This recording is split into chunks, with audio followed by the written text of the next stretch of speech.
유튜브로 읽는 박정희 전기 3권 혁명 전야. 박정희 군 수뇌부를 겨냥하다.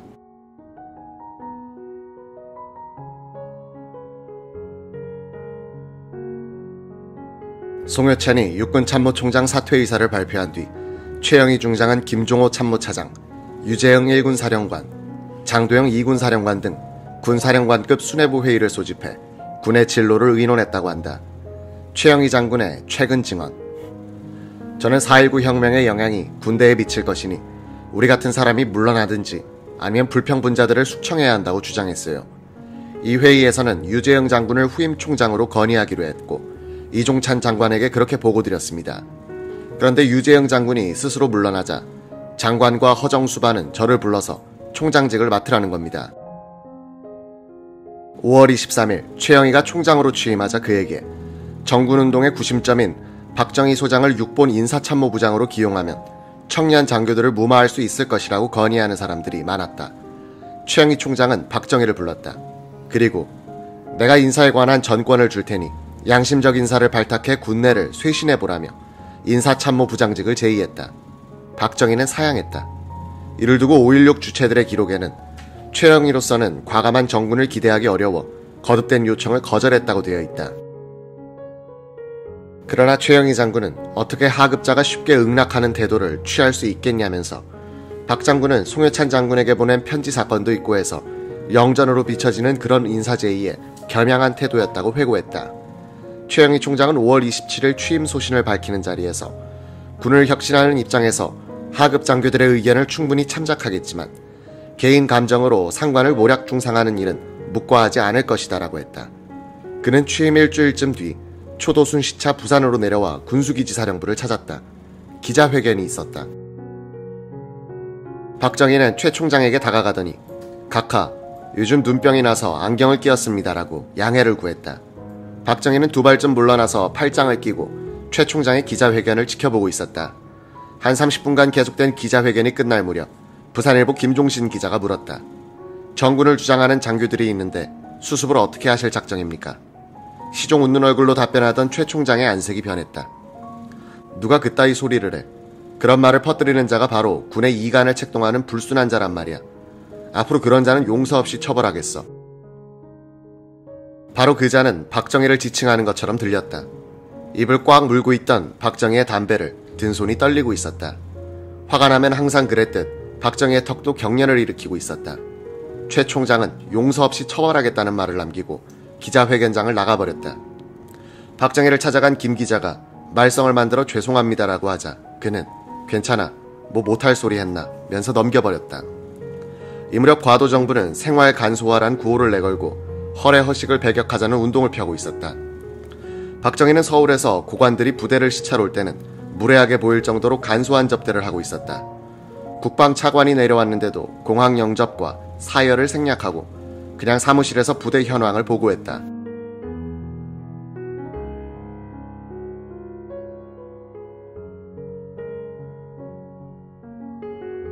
차관 일행이 예하부대 시찰을 떠날 때는 문 밖에서 인사를 하면서 차관에게 아리랑 담배 한 갑을 주더라고 한다. 옆에 있던 기자가 너무 소홀한 대접이 아니냐고 꼬집었다. 내 할 일을 하면서 손님을 접대해야 할 것 아닌가. 그 사람들이 일을 하기 위해서 순실을 나왔다면 나도 내 할 일을 해가면서 접대를 해야지.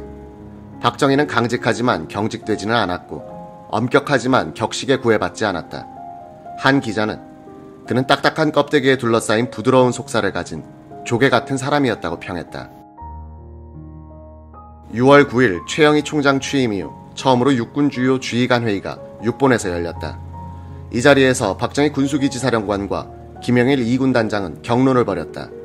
당시 박정희 아래서 공보실장으로 있던 이낙선 소령이 기록한 정의의 순환에서는 박정희가 소장 이상 장성들에 대한 숙정을 주장하고 나선 것으로 되어 있다. 박정희는 과도정부 하에 군의 처우 개선과 군 내부의 정치 세력을 제거해야 한다. 이런 자정작업 없이 신정권으로 넘어가면 군은 또다시 정치의 신여가 될 가능성이 있다고 주장했다. 군 수뇌부를 겨냥한 박정희의 주장에 청렴하고 엘리트의식이 강한 김영일이 반발했다. 오늘날 군의 잘잘못은 모든 장교들의 공동 책임이다. 군인도 인간인 이상 봉급만으로 생활하지 못하는 것은 하사관부터 대장까지 마찬가지다. 하사관들은 반합으로 도식하고 장교들은 가만이나 후생사업으로 살아왔다. 그런데 부정축제한 사람은 다 나가라고 할 수 있나?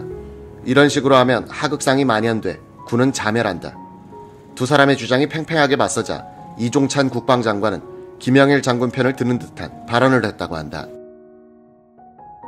4.19는 혁명이 아니라 정변이다. 이 정권 시대의 법도 법이었다. 요사이 군과 관련된 거창 사건 등의 재심을 주장하는데 법은 일사부재리의 원칙을 따라야 한다. 3.15 부정선거 때는 이런 반구도 없다가 이제 와서 부정선거를 강요한 자는 자진 사퇴하라 운운하는 것은 가소로운 일이다. 4.19 이후 군대를 신경쓰게 만든 것은 전국적으로 번진 양민학살, 폭로 시리즈였다. 5월 11일 밤 경남 거창군 신원면에서 9년 전인 6.25 동란 당시에 일어났던 학살 사건의 유족들이 당시 면장 박영보를 붙들어 산채로 불태워 죽이는 참혹한 사건이 일어났다. 박 면장은 1951년에 군인들이 700여 명의 마을 사람들을 공비 협조자로 몰아 학살하는 데 협력했다고 해서 신원면 사람들로부터 원한을 사고 있었다. 경찰이 수사에 착수하자 피학살자 유족들이 몰려와서 우리가 죽였으니 다 잡아가라고 하는 바람에 주동자를 가리기도 어려웠다. 기득권을 누리고 있는 많은 고급 장교들의 눈에는 박정희의 군 숙정론이 이런 유해 시세에 영합하는 행동으로 비춰졌다. 박정희의 인기는 주로 영관급에 기반을 두고 있었다.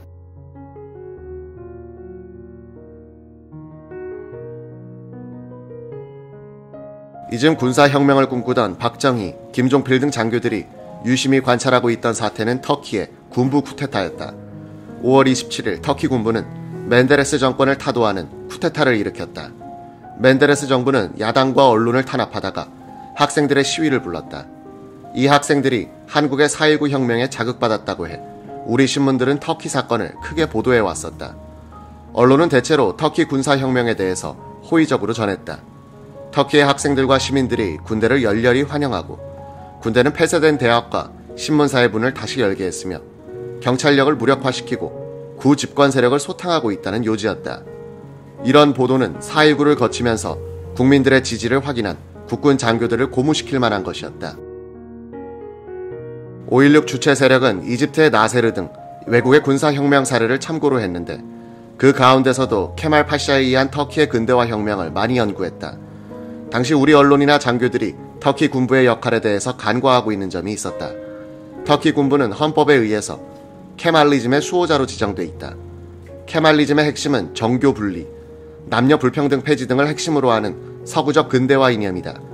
한때 이슬람권의 종주국이었던 터키가 이슬람교 원리주의자들로부터의 도전을 극복하고 지금까지 서구 지향의 국채를 유지할 수 있는 것도 군부가 케말 파샤의 근대화 이념의 수호자로서 또 국정의 감시자로서 군림하고 있기 때문이다.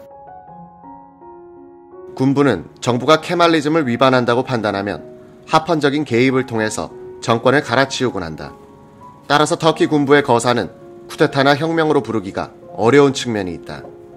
최영희 총장이 취임한 지 한 달쯤 뒤 김종필, 석정선 두 중령이 용산구 청파동의 사저로 찾아왔다. 최영희의 기억에 따르면 두 8기 중령은 나라가 이렇게 혼란해서야 되겠습니까? 좌익이 바로하고 있는데 군대가 가만히 있을 수는 없는 것 아닙니까? 라고 군사혁명의 필요성을 강조하는 듯한 말을 했다고 한다. 최영희 장군이 8사단장 시절 자신의 밑에서 특공대장을 했던 박창암 대령도 찾아와서는 격한 이야기를 거침없이 했다. 이들에게 최 총장은 군대는 민의를 따라야 한다. 아직 민주당 정권이 출범도 하지 않았는데 무슨 소리를 하는 거냐라고 나무란 뒤 돌려보냈다. 방첩대로부터는 박정희 장군 중심으로 장교들이 심상치 않은 움직임을 보이고 있다는 보고도 덜어 올라왔다. 이승만 정권 때는 입 밖에 내지 못할 이야기들이 군인들의 입에서 함부로 나와도 달래기에 바쁜 시대 상황이었다.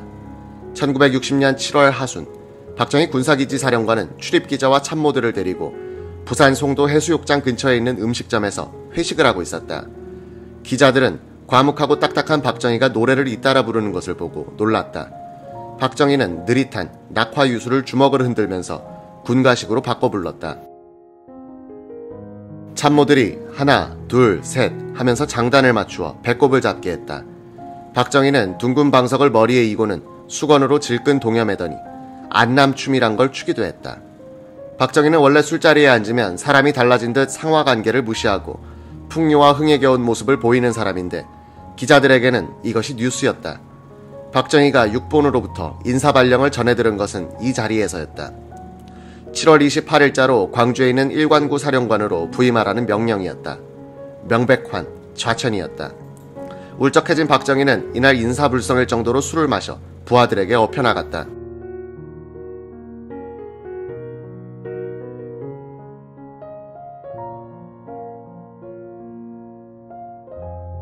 다음날 부산일보 김종신 기자가 쓴 4.19와 박정희 장군이란 제야의 기사는 부정부패한 장성들을 몰아내야 한다고 주장한 박정희 장군에 대한 영관급 장교들의 지지와는 역비례적으로 고급 장성들은 박 소장을 눈알의 혹으로 생각했다고 보도했다. 최영희 당시 육군 참모총장은 군 수뇌부와 미군에서 박 장군에 대한 말들이 많아 내가 그를 전보시켰다고 말했다. 자신은 비록 박정희의 정군론에 동감하고 있었지만 그를 계속 부산에 두는 것은 지휘체제에 혼란을 부를 수 있다고 판단했다는 것이다. 당시는 이미 이종찬 장관, 허정수반, 맥그루더 미 8군 사령관, 그리고 민주당 고위층까지도 군대를 안정시켜야 할 때이지 개혁을 할 때가 아니란 판단을 내린 상태였다. 박정희는 인사참모 박태준 대령을 일관구 사령관의 참모장으로 데려가려고 했다. 그런데 장도영 2군 사령관이 박정희에게 지금 참모장은 내가 보낸 지 얼마 되지 않으니 계속 써달라고 부탁하는 바람에 성사되지 않았다. 일관구 사령관 박정희를 따라 광주로 간 참모는 윤필용 중령이었다. 박태준 대령은 후임 군수기지 사령관 박현수 소장이 같이 일하자고 붙드는 것을 마다하고 두 번째의 미국 유학길에 올랐다. 광주의 일관구 사령부는 예산이 부족해 장교들의 회식도 좀처럼 하기 어려웠다. 어느 날 사령관 전속부관 김성구 대위가 전화를 걸어 윤중령에게 사령관께서 식사를 같이 하자고 하신다고 했다. 사령관 있는 데로 갔더니 박정희는 부사령관, 참모장과 식사를 같이 하고 있었다. 박정희는 윤필용이 나타난 것을 힐끗 보더니 웬일이야 라고 했다. 윤중령은 찾는다고 해서 왔는데 이상하다고 생각했다. 박 소장은 윤중령을 합석시키더니 술과 고기를 권했다. 한참 술잔이 돌아 거나하게 취하자 박정희는 부사령관을 보면서 말했다. 실은 내가 윤중령을 오라고 했소. 나를 따라다니는 이 친구가 데려온 자식 취급을 받는 것 같아서. 윤중령은 그 말에 눈물이 핑 돌더라고 한다. 윤필용은 기자에게 이런 말을 했다.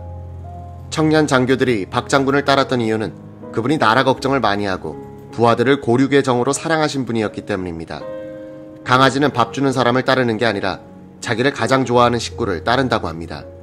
한번 그분의 부하가 되어본 많은 장교들이 신복이 되었습니다. 내각제로 개헌이 이루어진 뒤 치러진 1960년 7.29 총선에서 민주당은 219개 민의원 선거구 가운데서 172명의 당선자를 내므로써 3분의 2 이상의 의석을 차지했다. 압도적 지지를 받은 민주당이 단결만 했더라면 정치적 안정과 거기에 바탕한 경제 발전도 기할 수 있었을 것이다. 국회에서 대통령으로 간선된 민주당 구파의 윤보선은 국무총리 후보에도 구파 김도연 의원을 지명했다. 이에 반발한 신파가 국회 인준투표에서 부결시켜버렸다. 할 수 없이 윤 대통령은 신파의 장면 의원을 총리 후보로 지명했는데 구파가 반발해 겨우 10표 차이로 인준됐다. 이념이 아닌 인맥에 따라 파당적 분열상을 보이고 끝내는 분당으로 치닫게 되는 민주당의 사정은 사회 혼란과 5.16을 부르는 결정적 요인을 제공한다.